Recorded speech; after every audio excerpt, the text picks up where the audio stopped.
Nova. This huge American warship is on patrol in the Persian Gulf, an armed presence in a troubled place. Top Gun pilots are at the ready, catapulting into the air at 150 miles an hour, then landing, caught only by a hook. 5,000 men keep 80 planes constantly in the air, alert and ready to carry out any mission assigned to the aircraft carrier.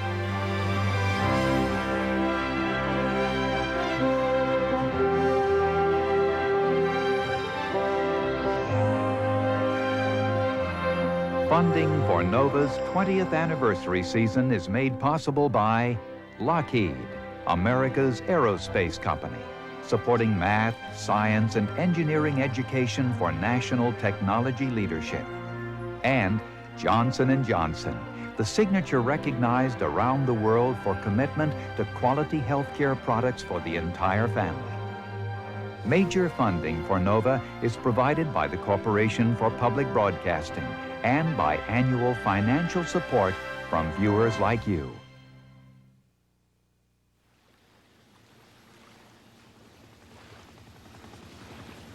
The sun rises over the mountains of Iran as the crew of the aircraft carrier Independence begins another day.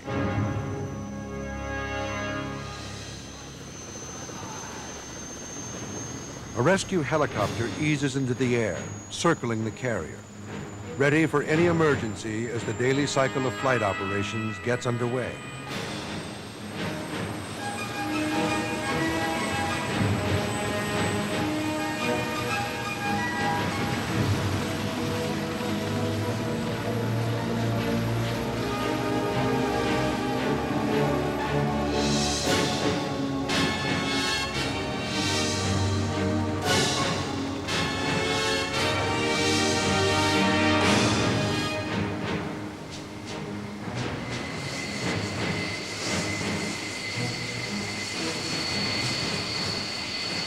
The ship carries 80 planes, a combination of fighters, bombers, and reconnaissance aircraft, the equivalent of a small air force.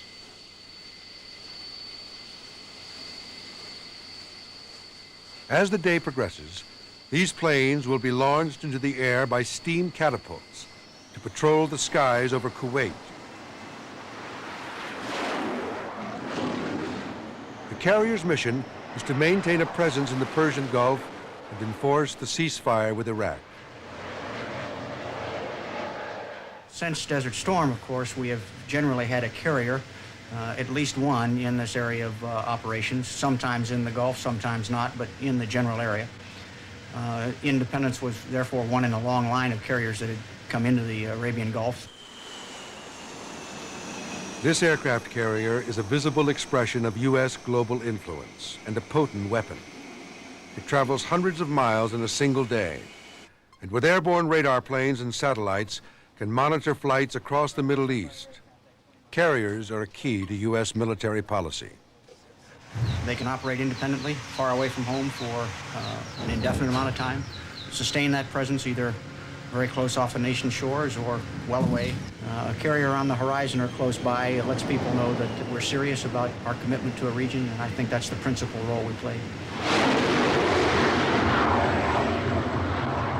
Leaving her Japanese home port for what should have been a routine 6-month patrol, Independence visited ports in Australia, then traveled 7,000 miles across the Pacific and Indian Oceans through the Straits of Hormuz to take up station in the confined waters of the Persian or Arabian Gulf. Independence is one of the largest warships afloat, combining men and equipment into a massive, complex machine. It's a big ship. It's a big unit. I see it probably a little bit differently than other people see it because I'm in charge of it. So I see it as a whole. I look out and I watch the way the airplanes are moving. Do we have a lot of airplanes taxiing at that time? How much heel can we put on the ship? How much wind do we need? How much sea room do we have? Are we going to run into one of these oil wells out here because we haven't positioned ourselves quite correctly, or the wind has changed on us? Those are all the things that I look at, and of course, also the safety of each individual on here. We've got roughly 5,000 people on board. Everybody is absolutely vital to the ongoing evolutions of every day. For example, if the guy in one of the main engineering spaces doesn't do his job right, the lights go out. And that can affect the guy that's making an approach to the carrier if the lights go out. It's a little Spartan out here. Somebody said, I think, 100 years ago about the Navy, that's a lot like being in prison, except you have a greater chance of drowning.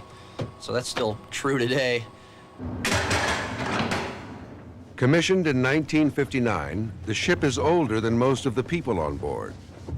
5,000 men live beneath the flight deck in 8 cramped and artificially lit decks. There are 3 miles of corridors and over 2,000 separate compartments. Parts of the ship will be unfamiliar to some of the crew, even after 6 months. The senior officers have little contact with enlisted men. For them, the Master Chief, the most senior non-commissioned officer on board, is the key figure. On the ship, I am the Command Master Chief. That is the title. My responsibility is to be about and to present a presence to the crew, and I represent them on behalf of the commanding officer and the executive officer. How you doing? How you doing? Good. How you doing, Gunny? All right. So how long are they gonna last? 800 sandwiches usually last about maybe 3-4 hours. You know, with 5,000 people, you pretty much have to feed over here for 20 hours a day, is that right? Forward and aft galley, we feed about 20 hours a day, and it's real tough. Watch, Cap, you can tell me how much bread we make every day? Anywhere between 12 and 1,600 loaves. 12 and 1,600 loaves a day, huh? Okay.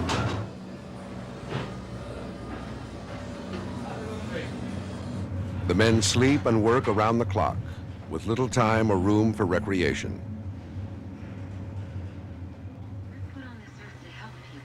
There are 3 TV channels that show news, sports, and movies. Oh, my goodness! Goodness gracious! Oh, my! Oh, goodness! How much longer you got down here? In the cruise.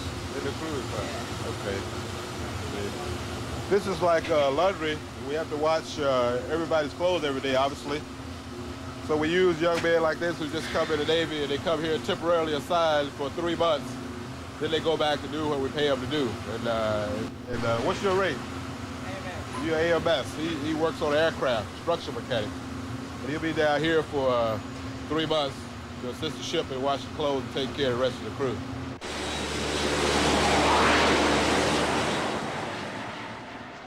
Space is so limited that only senior officers have any real privacy. Even the flight crews share cramped cabins with up to 7 other people.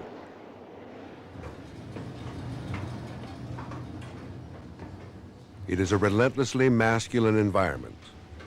But by summer 1994, women will begin serving alongside men on U.S. aircraft carriers. This is the average man's bunk space.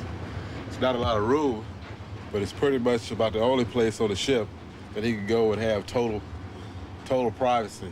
And he pull his curtains through, and he got a light he can read. For 6 months at a stretch, men live in these conditions so that the ship can sail and the planes continue to fly. How you guys doing? All right. All right. Who's with it? Who's with it? Ain't over yet. Well, y'all ready? Y'all ready to go to port? I'm ready to go back to Japan. Long been. Wait a minute. Where are you ready to go? The next port is Japan. San Diego. All right. Let me get out of here. All right, man. Y'all take it easy, all right? It's tough, and I think most of us who wear the uniform that I wear, we're accustomed to that. We also keep them busy. And when you're talking about a 19, 20-year-old kid and you're working him 16, 17 hours a day, he doesn't have time for a lot of mischief.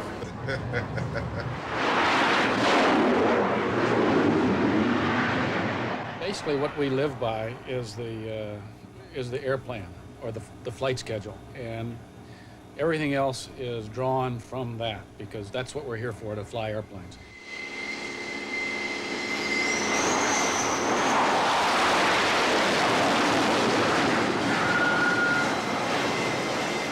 Accompanied by the thud of planes landing on the deck above, pilots get instructions for the day. Monitors constantly show what is happening on the flight deck. 8 to launch at 20:30 with 13. Among their colleagues, pilots are known by their radio call sign, a single name that stays with them throughout their career. Lineups on the board. In 104 is going to be Stick and Dogger, 107 Montana Lulu, and 106 is Rusty and Rooter as a spare. If we can expedite it by some kind of SIMO or close to SIMO launch off the CATS, we'll try to rendezvous without going overhead to 17K and just press out the station to expedite. There seemed to be something neat about the idea of landing and taking off from a ship. And so this is where I'm at. Other recoveries available for us are... Like the carrier itself, the pilots are here for one thing only, to fly airplanes. I think the attraction for me is that this is such a challenging line of work, that mediocrity is never acceptable. I mean, if you're having a lot of average days, you're unsafe and you're out of there. So you're continually being pushed to strive for perfection.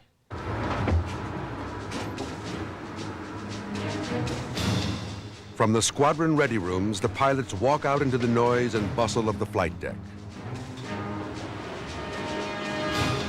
In a few minutes' time, they will be catapulted into the air, reaching a speed of 150 miles an hour in just under 3 seconds. They say that it concentrates the mind wonderfully. One plane has been lost on this cruise. Nobody wants to be the next one.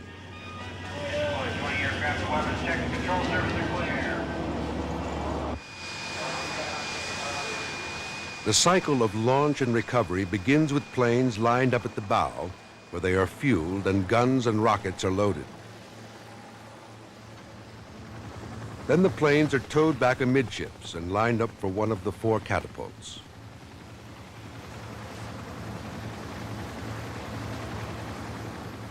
Well, I'll tell you what, I'm making some preparations here so these goddamn goes, these things go. The movement of planes on the flight deck is controlled by the handler. In his office under the bridge, the position of every plane is plotted by hand. 3, 4, 5, 6, 7, 8. A plane can be launched every 45 seconds. The handler's job is to make sure it happens. I don't know. There are strict rules on the flight deck. Everyone wears a colored shirt to identify their jobs. Green for mechanics, red for munitions, yellow for the catapult crew. Over 100 signals must be memorized to make communication possible. Engine mechanics signal pilots to start their jet engines. Cockpits are closed, and once the engines are running, the plane's surfaces are given a final check. Hand signals warn others that there is possible danger from hot jet exhaust. The ship picks up speed, and a 20-knot wind blows over the flight deck, giving the heavy planes the best possible wind speed for takeoff. Under their own power, the planes must now maneuver over the greasy flight deck, worn smooth by oil and the rubber from constant landings and takeoffs.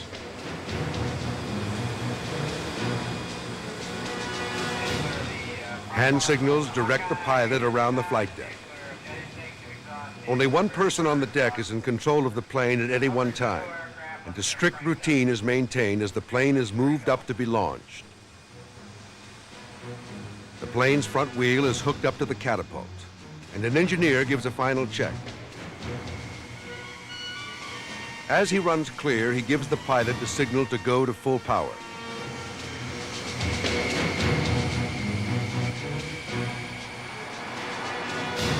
The launch crews stand amid the noise and heat of the furnace-like jet exhaust. The launch officer signals to the catapult officer, who presses the button. Steam from the ship's boilers drives a piston forward, hurtling the plane into the air. Planes speed by within feet of the handlers. If anyone makes a mistake, many others will pay with their lives. The pilots know they must achieve a speed of 150 miles an hour. The main thing I'm concerned about is having a cold catapult shot, which is when there's not enough steam behind it to get the airspeed you need to get airborne. If it throws me back in my seat and makes me so I can't hardly think of anything else, then it's probably a good cat shot. And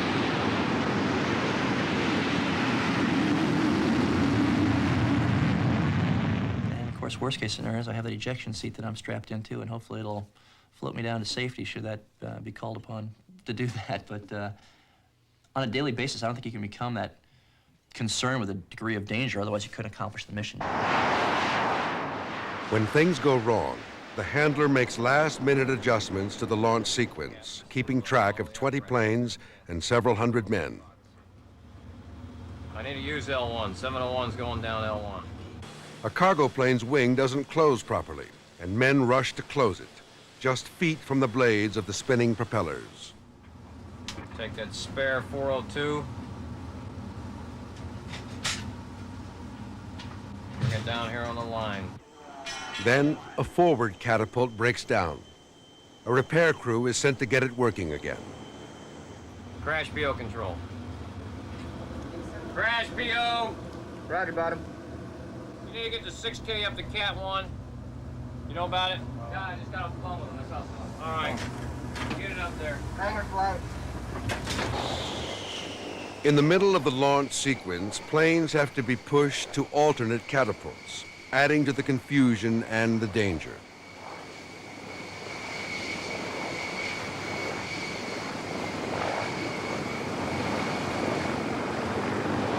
The most dangerous elements out there in a flight deck that we need to be concerned about are some of the items that we may not be able to see or perceive, which would be the jet exhaust.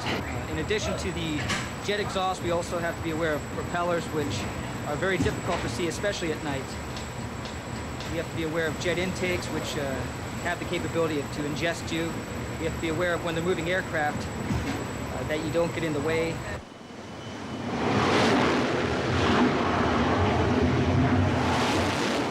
But the launch proceeds, and all 12 planes are hurled into the air in a welter of heat and noise.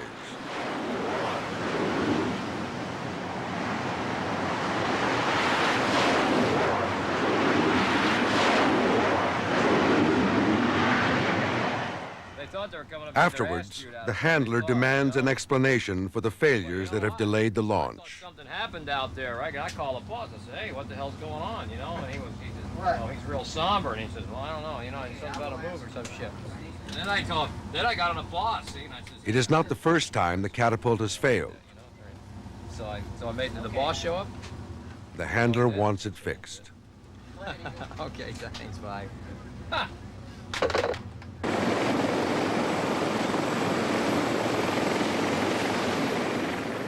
The handler's crew retires to the cramped ready room behind his office for a brief rest.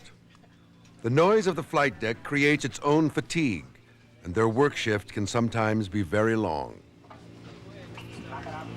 Sometimes we put in 14, sometimes 16, sometimes 20, sometimes 22. A lot of hours. It just depends on how the flight plan goes to see how big these launches are and how many people are required. Most of these guys, Petty Officer Williams, Petty Officer Wilson over here, they've been out here the whole cruise. Smile, Jack. This is our fly field right here. You can come around the corner and get a He's shot. shy. Hello. He's single. Oh, white. My bad. White. This is flight 3 right here. We moved to Australia. This is family. We're all family. 505 airborne. Okay, Cornbread, that was the spare. Stand well clear of spot 3. The air boss is responsible for all the planes in the air within a 25-mile radius.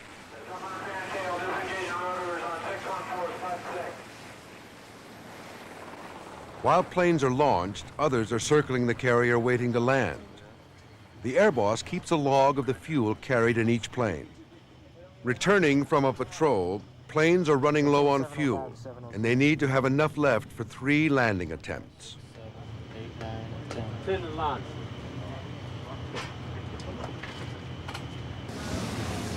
Every few days, the deck must be washed down to clear it of the rubber slicks and grease. And this has to be done in as little as half an hour between the launch and recovery cycles. It's the only opportunity for many of the men to get a taste of sunlight and fresh air. As the first plane starts its approach, pilots confront another unique element of carrier operations. The problem with landing on a ship is that the landing area is angled on the carriers. As we're flying along, the lineup is continuing to move to my right side, so you have to constantly correct to try and land on center line. And that's what usually causes the most accidents, landing accidents, is lineup deviations on the carrier, because it's constantly moving. I think the most dangerous part, or at least what I feel is the most challenging, would be bringing the plane back aboard, especially the F-14. Doesn't respond very well at slow speed. It's incredibly large. It takes complete focus and concentration to be able to put fear aside and just to get the job done and get that jet back aboard safe. Okay, out of the port catwalk stand, clear the starboard foul line. First aircraft's at the 90.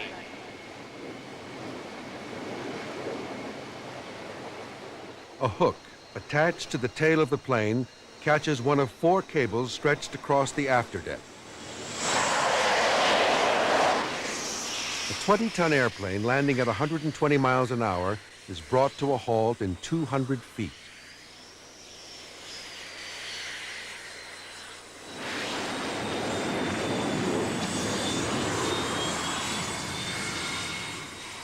Each wire is used exactly 100 times before it is replaced. If a cable should break, it would whip through metal and flesh like a knife through butter.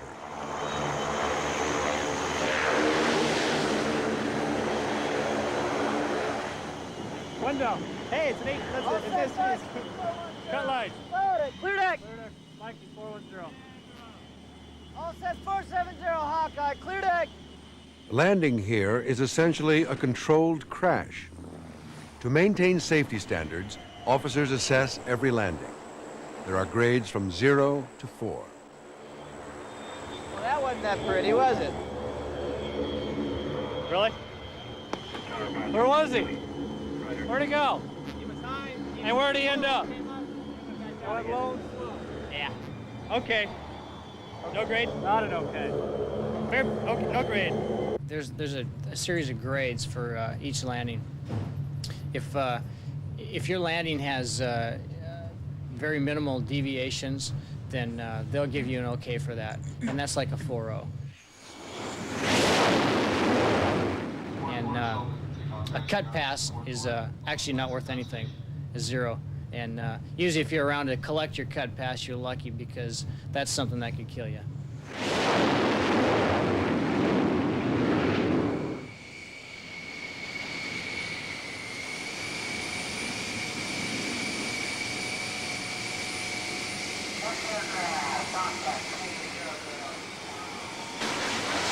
There is an energy about this business that's contagious for everyone on the ship.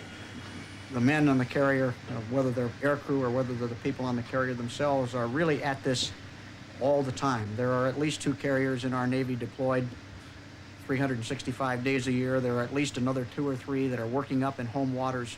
So this is a story that is continuous.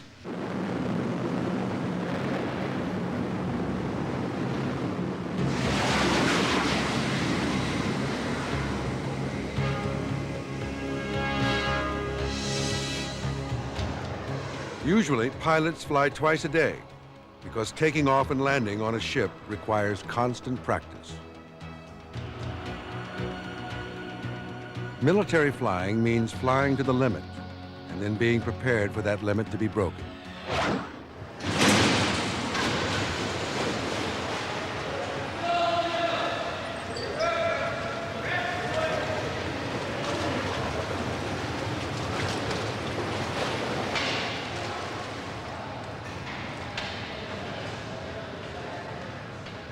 Pilots on the Independence start their training at bases like Miramar Air Station in San Diego, and training continues throughout their flying career.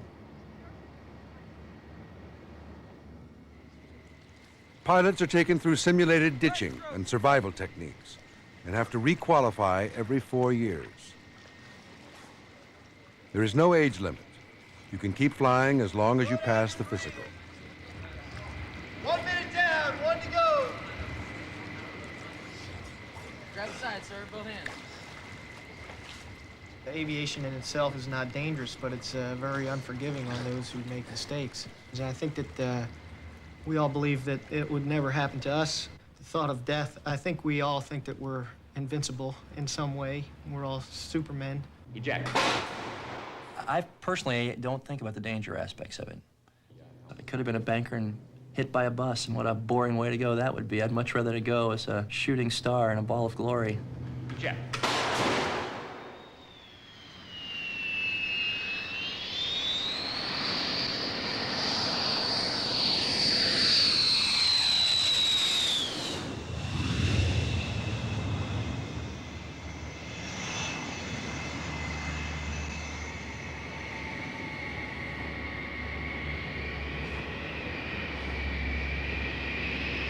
It costs $5 million to train a pilot. 500 flying hours are required before landing on a carrier for the first time, and each hour of military flying takes 8 to 10 hours of maintenance. The investment in a carrier pilot is enormous and continues throughout his career. Top Gun, the Navy's combat training school, is housed at Miramar. After 400 hours of carrier flying, crew are eligible to train here. 4 men from the Independence qualify: Montana and Lulu, Rat and Bird. The Top Gun course lasts 6 weeks, and every day pilots are trained against a group of instructors, simulating the latest tactic and weapons to be found around the world, so that they can confront any Air Force and know what to expect.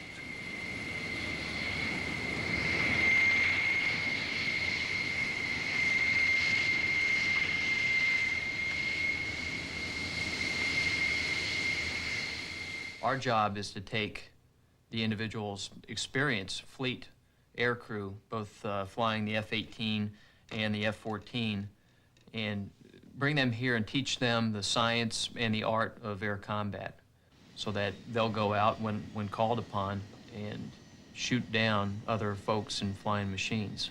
That's really what it boils down to. We try to give them the hardest problem they could possibly have. And if they do well there, then the real world shouldn't be a problem for them. At 7 in the morning, the pilots assemble. 3 weeks into the course, they are engaged in a major exercise. And Lieutenant Mike Lewis, Lulu, is leading the briefing. The United States now has a carrier about 150 miles off the coast of Orange, and we're planning on a strike the loading docks in one of the ports of their ports of Orange. Now, because of the country that Lulu calls Orange is a real country with a real Air Force, but Top Gun won't reveal it in public. And they have a bar cap set up about here, composition of Su-27s and MiG-21s. So our mission today is going to be to destroy that bar cap prior to the strike heading inbound. The lineup will be the 1st Division, Top Guns 1 through 4, Montana and Lulu with the lead, Bird and Rat, Conan and Santa, and Crash and Ziggy. The bandits will be Slammer et al. In Top Gun 40 plus. The launch will be 9:20 for the fighters, 9:25 for the bandits.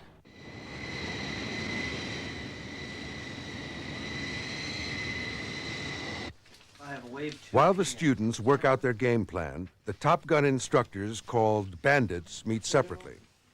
They fly A-4s and F-16s in the way that Russian planes would be flown by the foreign Air Force appropriate to the exercise. Their knowledge and experience, updated by the latest intelligence, makes it certain that they will outwit the pilots. Flying today. Don't know what their route is, don't know what their tactics are. Basically, our 2 airfields that we're working out of are going to be flankers, basically originating out of the northern airfield up there around the Aguila mountain range. Dawn, here's the Pintas, and just fly right down in this, over by this big peak down here. That'll keep you out of Mexico. You should still be tracking down there, and you're not going to want to get right down in the weeds right away. We'll come through the mountain pass and the cabezas, and then that's when we'll do our check to the left. Okay. It's about 8 miles. I'm gonna make sure we pop fairly close. And After the briefing, the pilots are keyed up discussing what they expect to do as they put on their special G-suits. They are designed to protect them from the physical effects of sudden aerial maneuvers, the very tight turns they need to make in dogfights, for example.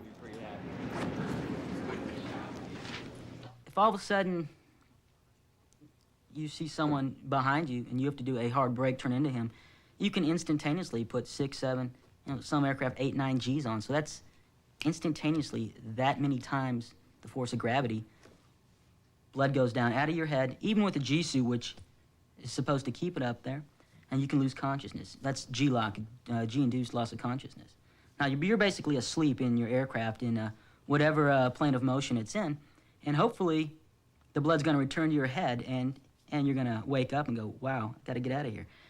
there's kind of a ball valve, and as you pull G's, it opens up, pumps air into it, into a bladder here, and one around your waist. And it just keeps all the blood from rushing to your legs and out of your head.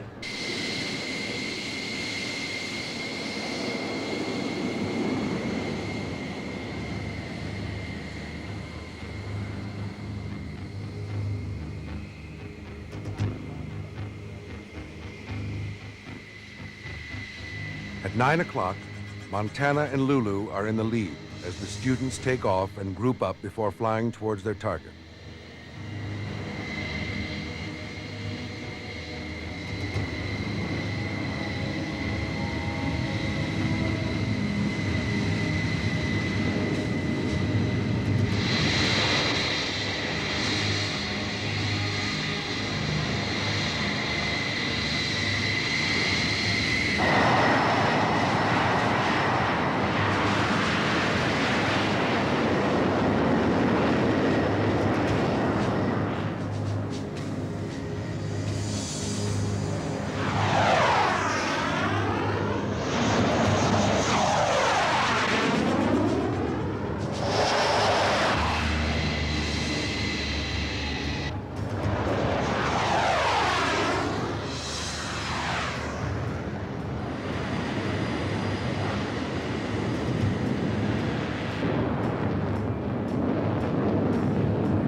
Top Gun instructors take off and fly straight to where they will act as defenders.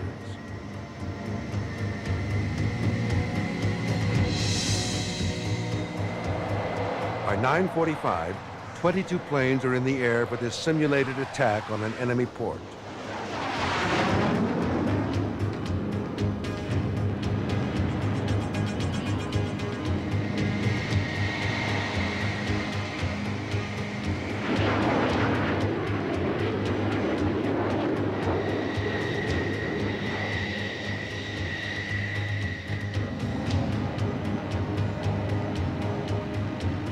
Superficially, the exercise is simple.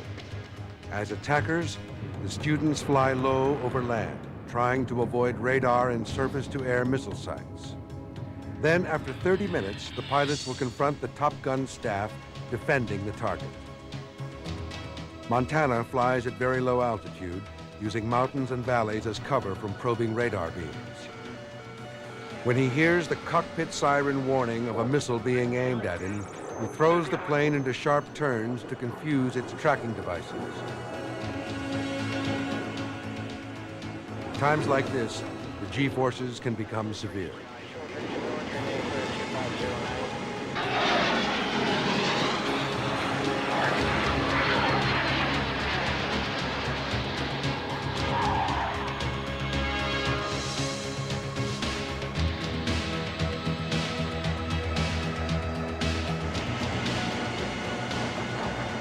Lost contact on the fighters. Have one group over bullseye.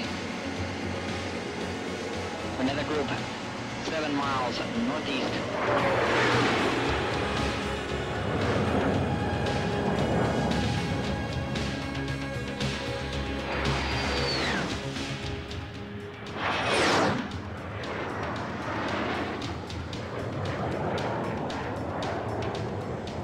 While the students are struggling to avoid these surface-to-air missiles, Top Gun instructors are assuming position uprange, waiting for the students to appear. Echo, pop-up threat, northeast, 1 mile hot. Echo copy, fights on, fights on. Finally, the two forces converge. Planes roll in the sky as pilots maneuver for the best position to use their weapons. Top Gun 39.9, good G. Good out, Top, he's chasing you. Practice. Terminate ACM, terminate ACM. They turn towards each other, hoping to fire their missiles first while desperately trying to prevent hostile planes closing in behind them.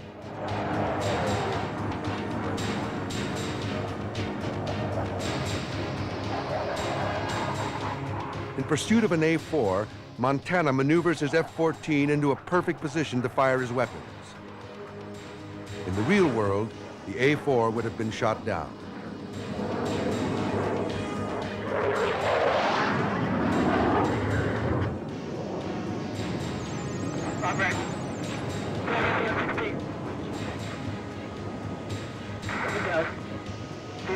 But an F-16 has Montana in view. Montana realizes a plane is behind him and pulls a hard turn to get out of the sights of the chasing plane. Get out of here. But it is too late, and the fight for Montana is over.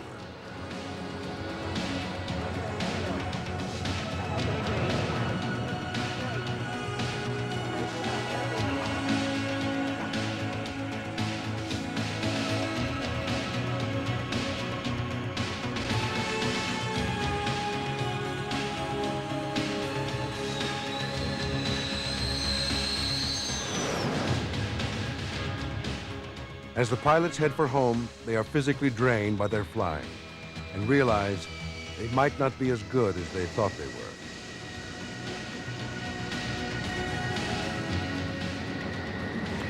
Hey, fellas. How? I definitely like Plan Alpha better than Plan Bravo, don't you? Yeah, I agree. I think frequently sometimes we train to just benign situations, and we think that we're much better than we might actually be. So Top Gun really presses us and makes us think through every situation, provides absolutely the most difficult possible training environment they can. There's not a day that goes by that you don't get a little lesson in humility. These guys are absolutely some of the best fighter pilots that the Navy has to offer, and they train to this sort of dogfighting and weapons employment all the time. Absolutely the best possible training environment we could be in right now. And yeah, it hurts our ego and it's humbling sometimes, but hopefully we're taking these lessons to heart.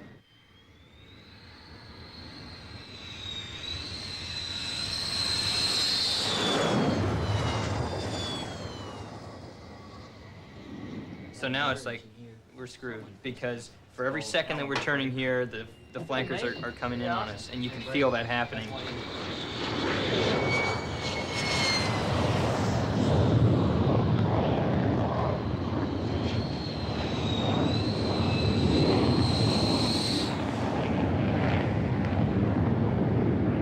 So at this point, we start coming back. As acting group leader, it is Lulu's job to piece together what happened during the exercise.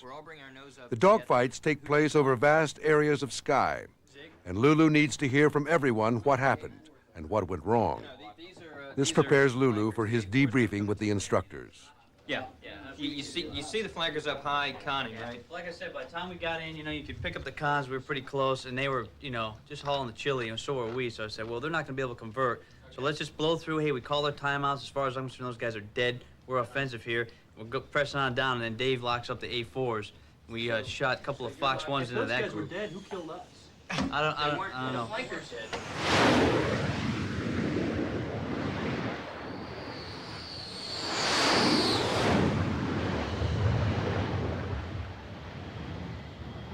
You've done a pretty good job of getting 3 weapons into that group. Let them do the killing work, and don't take an extra shot. Save that because you've only got 2 on board.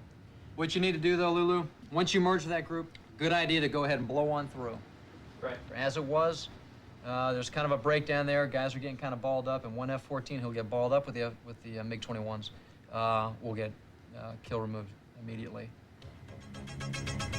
However demanding the exercise or humiliating the debriefing, the pilots are wholly engaged in what they do to a degree that few people ever experience. Flying is like an addiction. It's like being high or drunk. I live for the adrenaline that this gives us, the life and death nature of it, the rapid fire decision making, the huge responsibility.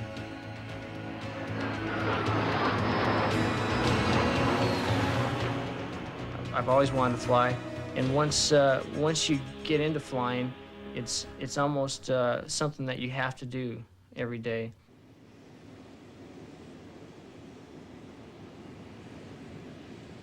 While the course at Top Gun continues, tensions remain high in the Persian Gulf.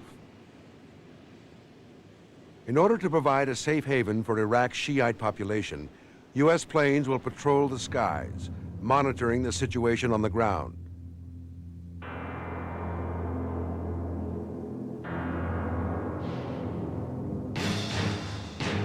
They are ordered to shoot down any Iraqi planes that fly in prohibited airspace. Renewed conflict with Iraq seems certain.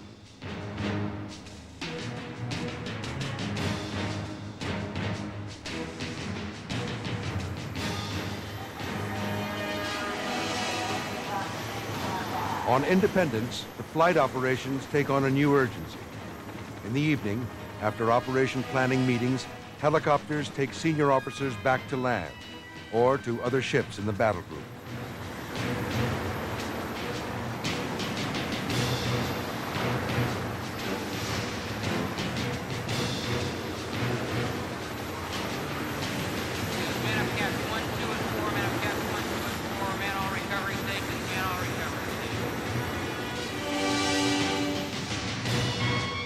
In the armory, buried deep below deck, bombs and missiles are fused, primed and sent up to the flight deck as the Independence moves to near war readiness.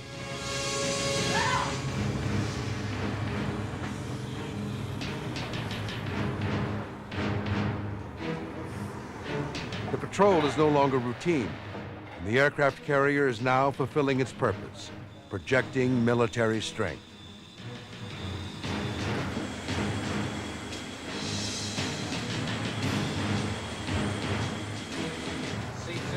Yeah.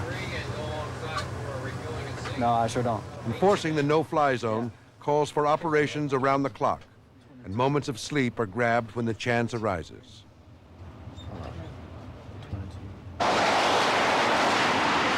Returning from Top Gun, the F-14 crews are thrown into action immediately. The mood on the ship has changed dramatically.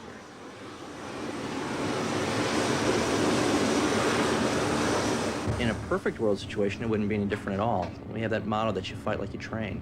So ideally, we should be able to just step into this scenario and without a ripple. The reality of it is there's no room for error now, obviously, where everyone feels like they're on the edge, on the step all the time.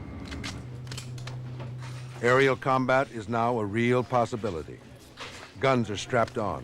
Radio beacons and Arabic leaflets are carried in case they get shot down. Okay. Iraq obviously has fighters up there, and if they ever choose to send them down, then you need to be ready for it. And it's easy to get complacent when you go up there every night and nothing happens. But, you know, sometime something may happen, and you need to be ready for it.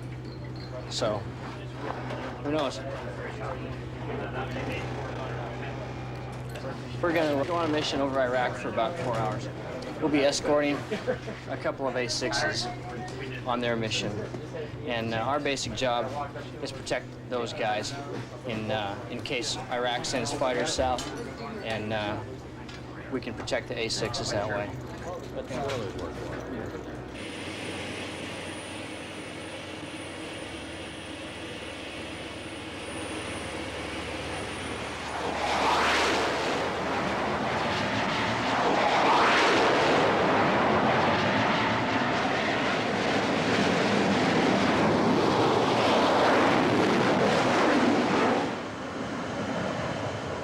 Montana's and Lulu's mission is to provide protection for aircraft taking reconnaissance photos over the southern part of Iraq.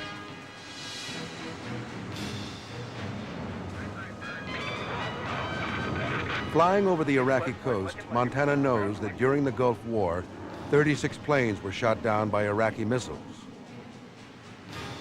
The rules of engagement are clear. Any Iraqi plane in this airspace can be attacked and shot down. So too might Montana's. He needs to refuel during the mission, and at this point, he fears that a missile's radar has locked onto his plane at a time when he is most exposed and vulnerable. We got a couple of indications of surface-to-air emitters, radars. That kind of took us by surprise because theoretically where we were, there really shouldn't have been much there. And we're on the tanker's wing getting ready to tank, and then we got some pretty good indications of it. And that made me kind of nervous for a minute. It was disconcerting because personally, that's the first time I had ever been over an enemy territory, so to speak, and actually got lit up like that. 6701, 2 miles. Good news. 701, better. This mission ends without further incident. But subsequently, Iraqi planes do challenge the no-fly zone and are shot down.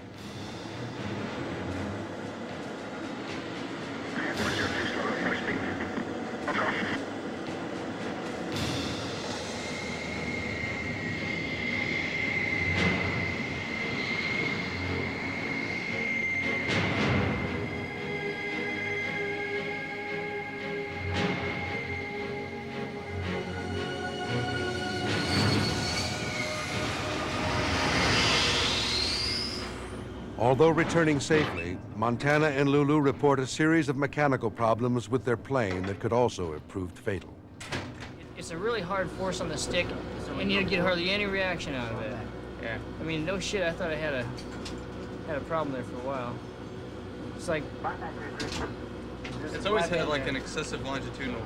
The long cruise and the constant alert are beginning to wear down both men and machines.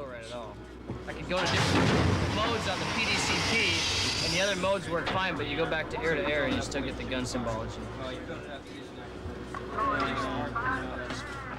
Most of us are probably on about 4.5 to 5.5 hour sleep cycle at this stage of the game. It seems that there's an airplane launching or one recovering almost all the time. It takes constant vigilance, constantly reminding people of the hazards that they face almost every moment of every day, and trying to keep them peaked with this kind of repetitive operation that we're associated with now is a real challenge. The Independence is a conventional powered carrier and needs continual refueling. Every few days, a tanker cruises alongside, and thousands of gallons of fuel oil and kerosene flow into the carrier's bunkers. Standby detention midships. Music is part of this ritual.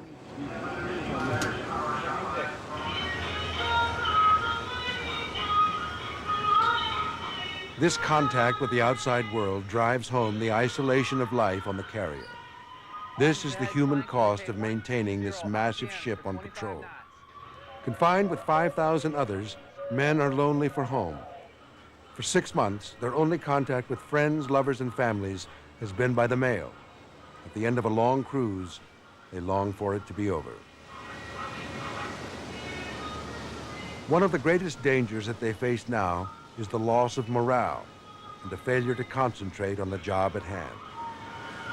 Teenage peer pressure, and that's what we have out here as teenagers. Teenage peer pressure is very strong, and I think we take advantage of that. The organization takes advantage of that.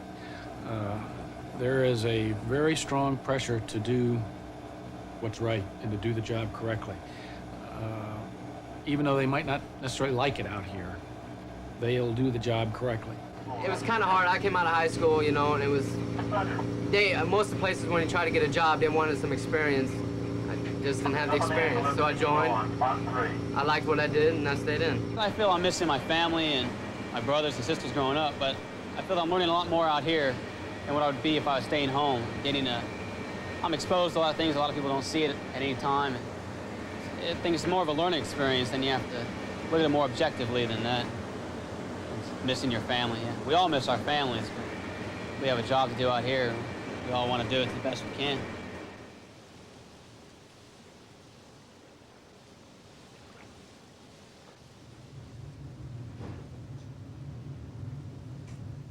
When we go on cruise, we get a tremendous guilt trip because you want to go.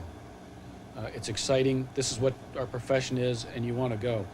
But at the same time, that's impossible to explain to families. You just can't do it. I saw my wife in last January. It's been about 9 months. How do they get on without you? She's always depressed. Like to have me home, I guess. I like to be home, but I guess she's getting along fine.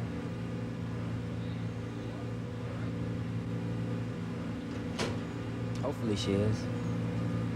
We'll find out in about a month and a half. Are you looking forward to going back? Yes, I am.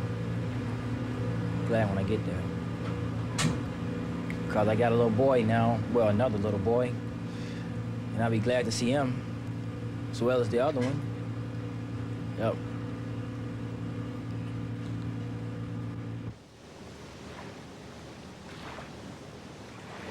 You see the world, I guess. Sometimes you just feel like you're getting closed in and you're never going to see land again.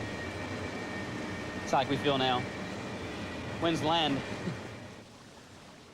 In the 6 months that they were at sea, the crew of Independence conducted 8,752 launches and arrested landings.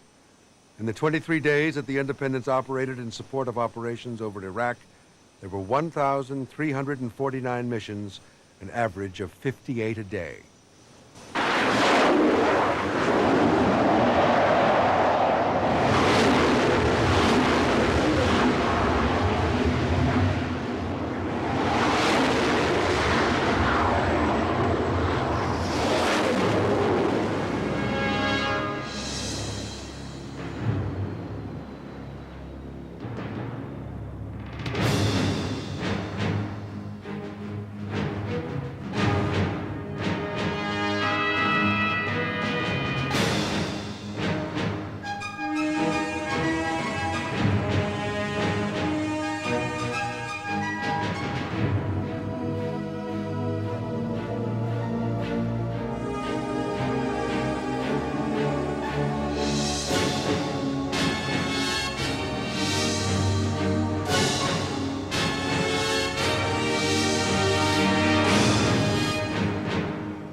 A production of WGBH Boston. Funding for NOVA is provided by Johnson & Johnson, the signature recognized around the world for commitment to quality healthcare products for the entire family. And Lockheed, America's aerospace company, supporting math, science, and engineering education for national technology leadership. Major funding for NOVA is provided by the Corporation for Public Broadcasting and by annual financial support from viewers like you. This is PBS.